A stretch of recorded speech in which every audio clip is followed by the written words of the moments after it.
కర్నూలు జిల్లా కల్లూరు మండలంలోని ముజాఫర్ నగర్ ప్రభుత్వ ఉన్నత పాఠశాల ఇప్పుడు ఆదర్శంగా నిలుస్తోంది. రాష్ట్ర విద్యాశాఖ ఆదేశాల మేరకు వెనుకబడిన విద్యార్థులను 100% ఉత్తీర్ణత వైపు నడిపించేందుకు ప్రభుత్వం ఒక ప్రత్యేక అధికారిని నియమించింది. కర్నూలు జిల్లా అగ్నిమాపక అధికారి అవినాష్ జయసింహ ఈ పాఠశాలకు ఇన్ఛార్జిగా బాధ్యతలు చేపట్టారు. ప్రధానోపాధ్యాయులు ప్రసాద్ ఆధ్వర్యంలో ఉపాధ్యాయులు ప్రతిరోజు ప్రత్యేక తరగతులు నిర్వహిస్తున్నారు. విద్యార్థులతో చదివించడమే కాకుండా ఎప్పటికప్పుడు పరీక్షలు నిర్వహిస్తూ వారిలో ధైర్యాన్ని నింపుతున్నారు. విద్యార్థుల్లో మరింత ఉత్సాహాన్ని నింపేందుకు పరీక్షల్లో ప్రతిభ కనపరిచిన వారికి బహుమతులు అందజేస్తూ ప్రోత్సహిస్తున్నారు.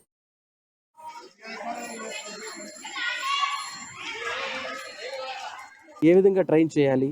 ఎలాంటి మెథడ్స్ యూజ్ చేస్తే వాళ్ళు అకాడమిక్‌గా ముందుకు వెళ్ళి 100% ఉత్తీర్ణత శాతం ఈ స్కూల్‌లో వస్తుందనేటటువంటి విషయాల పట్ల మేము కూడా ఏకాగ్రతతో పిల్లలకి మంచి మోటివేషన్ ఇస్తూ వాళ్ళ సిలబస్‌నంతా కూడా ఏ సబ్జెక్ట్స్‌లో వాళ్ళు డల్‌గా ఉన్నారు, ఏ సబ్జెక్ట్స్‌కి మనం ఎంత టైం కేటాయిస్తే వాళ్ళు పాస్ పర్సెంటేజ్ పెరుగుతుంది. ఇవన్నిటిని కూడా మేము కూడా ఇక్కడ ఉన్నటువంటి ఉపాధ్యాయులతో, అదేవిధంగా ప్రధానోపాధ్యాయులు గారితో మేమందరం కూడా మీటింగ్స్ పెట్టుకొని అదేవిధంగా ఆ యొక్క లక్ష్యాన్ని సాధించే దిశగా మేము అడుగులు వేస్తూ ఉన్నాము.